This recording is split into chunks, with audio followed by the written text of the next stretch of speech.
Tonight, the long-awaited ceasefire in Gaza, just hours away.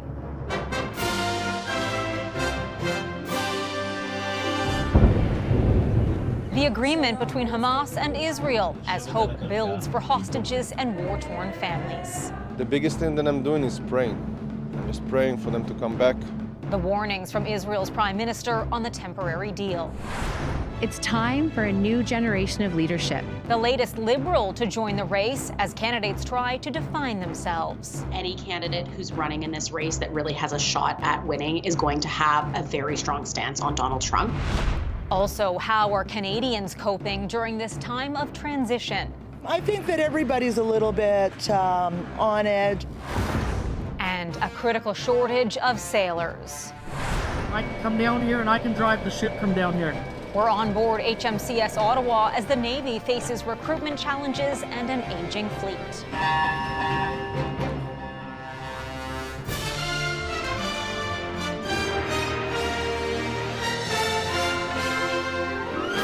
CTV National News with Heather Butts. Good evening. We begin tonight in the Middle East, where emotions are running high. While last-minute details are still being ironed out, a ceasefire between Israel and Hamas is set to come into effect just hours from now, ending 15 grueling months of war. CTV's Heather Wright brings us the latest tonight from Tel Aviv.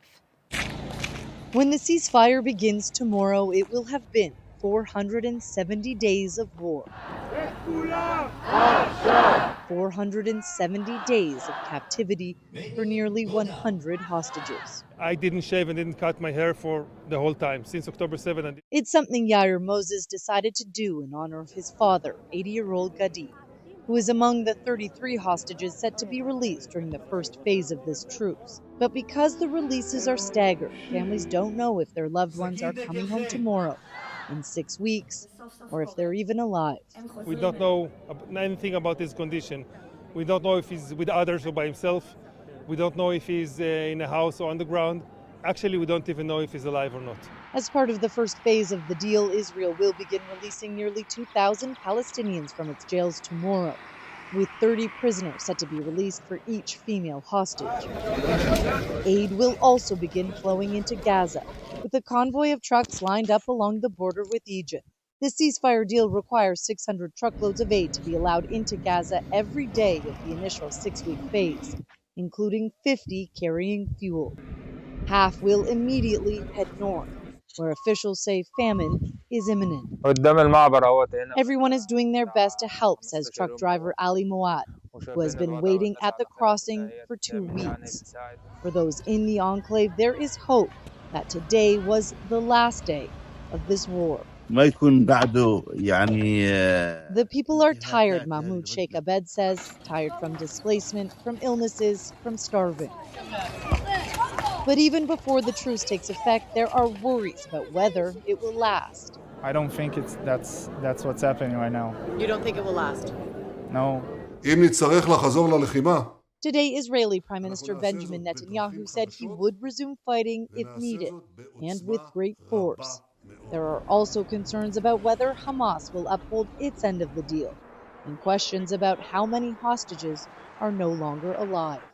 Their remains are to be returned to Israel as part of the second phase of the deal and include Canadian Judy Weinstein-Haggai. The ceasefire will take effect at 8:30 tomorrow morning, with the first hostages set to be released no earlier than 4 p.m. Heather. CTV's Heather Wright reporting from Tel Aviv. Canada's support for those affected by this war is certain to be a topic candidates will discuss during the Liberal leadership race. Today, Government House Leader Karina Gold announced online she'll run to replace Justin Trudeau. But it's how the new leader will handle relations with the Trump administration that's front and center. CTV's Jeremy Sharon reports. I'm Karina Gould, and I'm running to be your next leader of the Liberal Party of Canada. A new face officially entering the Liberal leadership race. Government House Leader Karina Gould announcing her bid in a campaign video released today. Canadians have lost faith in our party, and we have to earn back their trust. We need to rebuild our party so that we can keep building our country. The 37-year-old becomes the youngest candidate in the race, a member of cabinet who leads the government in the House of Commons. She is the third to declare this week, now just days away from the official deadline. Mark Carney! Former Bank of Canada Governor Mark Carney officially launched his bid in Edmonton Thursday. I want to let you in on a little secret. Donald Trump doesn't like me very much. While former Deputy Prime Minister and Finance Minister Chrystia Freeland, who formally threw her hat in the ring yesterday, also put out her first campaign video today with a focus on a fight against Donald Trump. I'm a tough negotiator. During the first Trump administration, I fought hard to protect Canadian jobs, the Canadian economy, and our way of life. And we won. And while Freeland says she's the candidate best equipped to handle a potential looming trade war, speaking with CTV's Vashi Kapelos on Question Period in an interview set to air Sunday, BlackBerry creator Jim Balsillie says Canada's economic vulnerability is an issue of our own making. His advisor, Jared Kushner, warned us what he was doing, that he sees us as a tenant and he's a landlord and he's going to come back and raise the rents. A responsible nation would have built a house of bricks, and we built a house of sticks. And so the race to lead the Liberal Party is one that, just like the next general election, will hinge on how candidates would handle the incoming Trump administration and the tariffs that could come with it. Any candidate who's running in this race that really has a shot at winning is going to have a very strong stance on Donald Trump. Both Chrystia Freeland and Karina Gould have events planned tomorrow to officially launch their campaigns. Heather? All right, Jeremy, and a late development tonight over Justin Trudeau's move to prorogue Parliament. It's about to be challenged in court. That's right. In a ruling late today, the Federal Court of Canada has agreed to allow a hearing to go ahead in an expedited manner for a legal challenge of Prime Minister Justin Trudeau's prorogation of Parliament. The application by 2 Nova Scotia residents aims to set aside the Prime Minister's move. A hearing has been scheduled for February 13th and 14th here in Ottawa. Heather? Jeremy, thank you. Thousands rallied in Washington today ahead of Donald Trump's inauguration. But you know what comes out of anger and frustration? Revolution and change! Protesters gathered for the People's March, supporting a wide range of causes, including women and reproductive rights, racial justice, and climate change, issues they believe are under threat from the incoming Trump administration. Protests were held worldwide, including in Toronto. Trump says he will most likely give TikTok a 90-day reprieve from a potential ban after he takes office Monday. The app, with 170 million American users, sent notifications today saying the midnight ban will force it to make service temporarily unavailable in the U.S. The White House says its stance is clear, and TikTok will need to divest from China-based company ByteDance to operate in the country. There is a lot of uncertainty on what Canadian policies will shift once Donald Trump is sworn in. It comes at a time when the political landscape here is also in flux. Psychologists warn the unpredictability isn't good for our mental health. Here's CTV's Kamal Kramali on what you can do to manage these tense times. Fresh samosas! Here at this Toronto market, Get your strudel! There's a feeling I think that everybody's a little bit on edge. Of uncertainty. With the possible tariff trade war with the U.S., no one knows for sure. The anxiety builds up, Whose goods are safe from being taxed. If tariffs hit, this might be like $5, $6. And whose are not. Our government is ready to put everything on the table, right? So it might be a choose too. The mood here at this Toronto market, a small sample of the uncertainties Canadians are feeling, not just here, but also south of the border. Housing, food, security. If anyone feels like that is under threat, I think people feel a lot of anxiety. The U.S. could start taxing Canadian goods, while Canada might strike back with its own tariffs. Economists predict it would lead to higher costs for goods and potential layoffs. It also comes at a time when the Canadian political landscape is in flux, changes in leadership, and an upcoming federal election. The brain does not like uncertainty. The brain very much likes to predict what's coming next. Psychologists say for our basic needs, feeling in control and a sense of certainty ranks pretty high, under safety. Without that safety, fear and anxiety starts to take over. And that really does sort of bring us down, where suddenly our social needs and other needs become less important to us, and we start to fixate on that safety. Unsafe, unsure. This psychologist says the solution is setting down boundaries. If we need more sleep, if we need to connect with more people, if we need to stop connecting with people, whatever those things are, let's do what we need to for ourselves. For some, that task might come easier. I'm not going to let it kill me. You know what I mean? I'm not going to let it take me down. Than others. Kamal Karamali, CTV News, Toronto. Extreme cold warnings across Canada this weekend as a polar vortex sends some communities into a deep freeze. Here's CTV's Alex Karpa on where the winds are shifting and how long the cold snap is sticking around. It's another blast of cold air as winter is in full force across parts of Canada. The intense cold snap experts call a polar vortex. A significant Arctic air mass has started to move down across most of central and eastern Canada.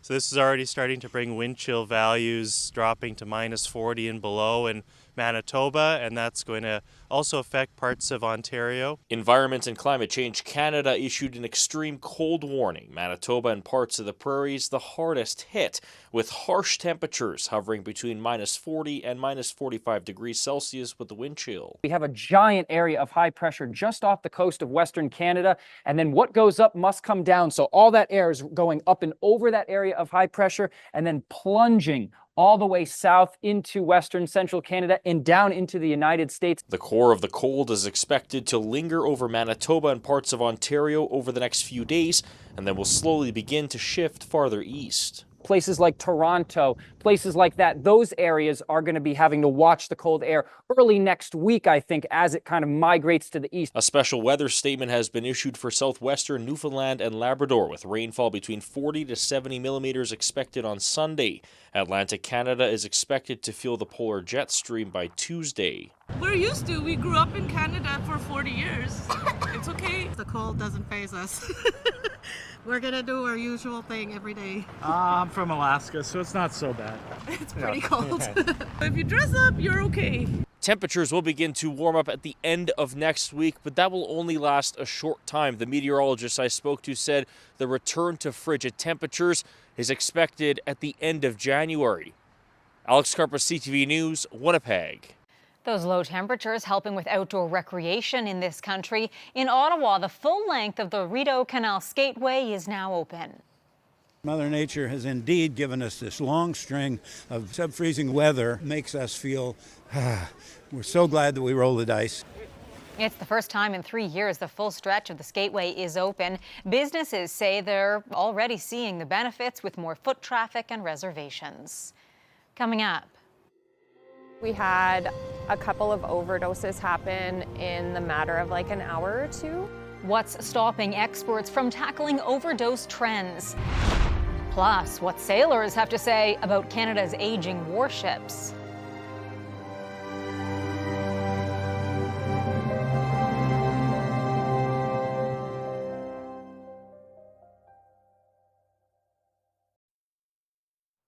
Canada's Food Inspection Agency is recalling several brands of eggs over potential salmonella contamination. Shell eggs from brands No Name, Compliments, Foremost, Golden Valley, IGA, and Western Family could possibly be contaminated. They were sold in Ontario, Manitoba, and BC, but may have been circulated elsewhere. No illnesses have been reported linked to the eggs. For more details, you can go to ctvnews.ca. A certain batch of opioids circulating in Saskatchewan is suspected to be at the root of a sudden spike in overdoses, though it comes at a time when drug overdose deaths appear to be dropping across the country. Here's CTV's Alison Bamford. We had a couple of overdoses happen in the matter of like an hour or two. And that was just the beginning. Saskatoon's Prairie Harm Reduction dealt with 10 drug overdoses in the span of 24 hours. None were fatal. So it seemed to be a bad batch of drugs going around. The group hasn't been able to test the drugs to know exactly what's in the so-called bad batch, but it's likely the same reason Saskatoon's fire department saw a spike in calls last week. Obviously, these tend to stress our system. stress our paramedics. Despite the recent spike, Saskatchewan reported a 4-year low for apparent drug overdose deaths in 2024.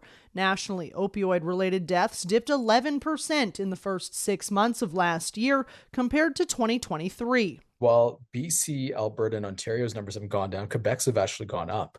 The most recent data shows fatal drug overdoses in Quebec jumped 30% from 2023. The drug supply and the causes of death for many individuals who are having these drug poisoning events differs from place to place. Experts say changing drug supply and varying provincial policies make it nearly impossible to pinpoint the exact reason for any overdose trend.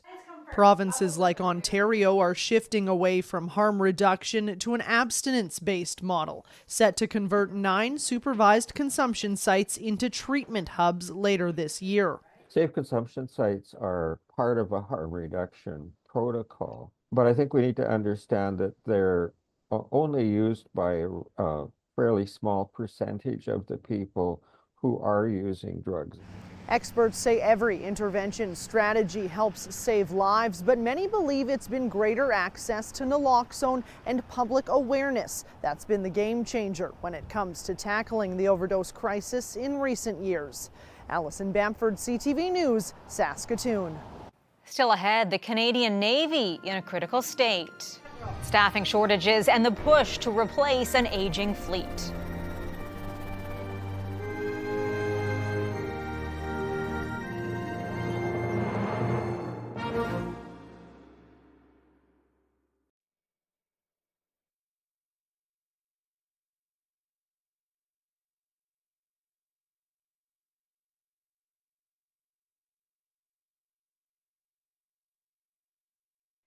A SpaceX Starship explosion has littered tropical islands with dangerous debris. New video captured the moments pieces of the world's most powerful rocket broke apart during a test flight. It rained down debris on Turks and Caicos, more than 1,600 kilometers away from the launch pad in Texas.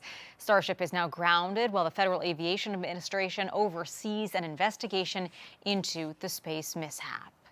The commander of the Royal Canadian Navy is warning his division is in a critical state, coping with aging warships and severe recruitment shortfalls. CTV News has been embedded on board HMCS Ottawa, navigating the contested waters of the South China Sea. Here's CTV's Adrian Gabriel on the challenges the crew is facing. Welcome inside the forward engine room of HMCS Ottawa. I can come down here and I can drive the ship from down here. While this is the home of 2 gas turbine engines with a combined 50,000 horsepower, it's the dedicated crew on board propelling this ship forward while short-staffed. 3, 2, 1, roll. The Canadian Navy is facing a critical shortage of sailors. One example on board HMCS Ottawa, the Marine Systems Engineering Department, who keep the warship floating and moving, normally deploy a team of 60. For this operation, there's only 47. Their skill set is a critical component. Days after leaving Japan, HMCS Ottawa suffers a mechanical failure traced to this valve, eventually leading to a fuel shortage and multiple unplanned days in port. You don't want coolant systems to run hot from a self-defense perspective, maneuvering perspective, etc. It's no bueno. We also learned that one of the warship's 2 diesel-driven fire pumps that power the fire hoses during a power outage had seized. Launched in 1996, HMCS Ottawa is the youngest of Canada's 12 frigates in service. While the age of some of the parts are easily located on board, the ship still has the faith of its captain. I have full confidence in the material readiness of the ship. So the technical readiness of the ship to do its job. Though the fact is that all of Canada's warships have passed their best before operational date. The design of 15 new River-class destroyers has been announced, though a contract to build them has yet to be awarded, and it could be a decade before the first destroyer is launched, leaving some critics skeptical about the federal government's promise of a new naval fleet. We just can't afford them. At some point in time, the government is going to have to step up and say that. They've committed to buy 15 of these. They don't say that anymore. They say they're only buying 3. The model of the Royal Canadian Navy is ready, aye, ready, and there's no questioning the ability of the personnel. As for the combat readiness of Canada's warships, well, the answers differ depending on who you ask. Now, those we've spoken with here on board are unanimous that the delivery of the full fleet of River-class destroyers is essential for Canada's future security. Adrian Gobriel, CTV News, HMCS Ottawa. Still ahead, an unparalleled partnership. We take a look at the Canada-U.S. relationship built on a bond of historical connections and integrated economies.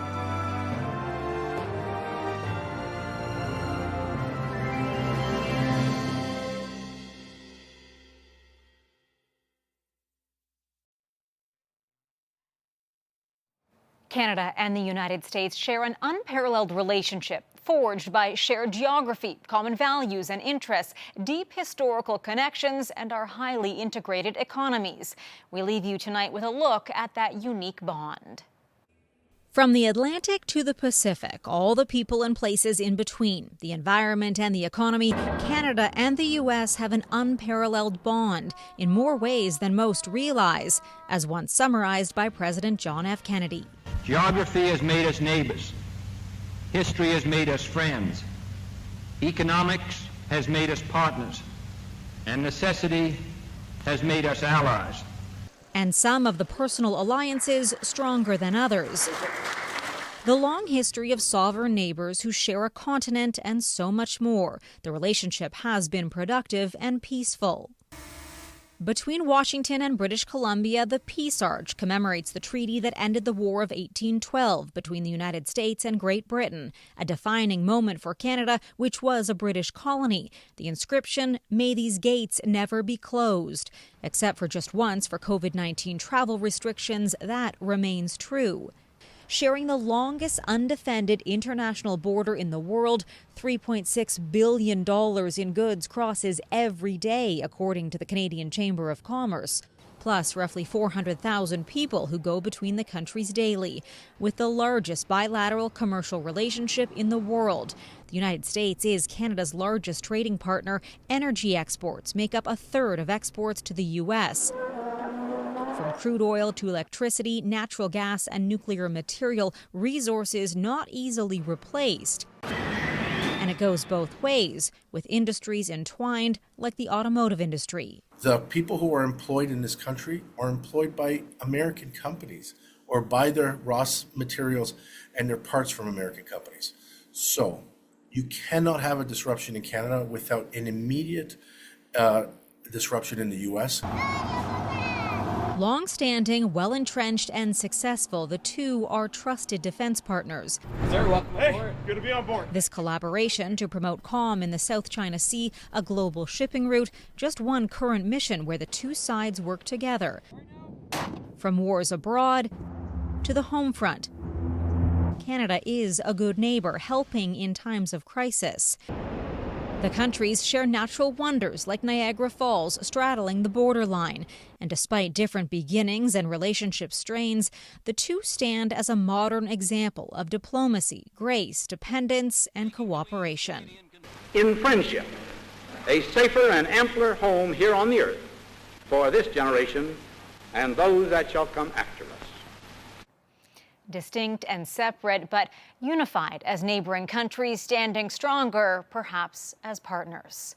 That is our newscast for this Saturday evening. For all of us at CTV National News, thank you for watching. I'm Heather Butts. Good night, and I'll see you again tomorrow.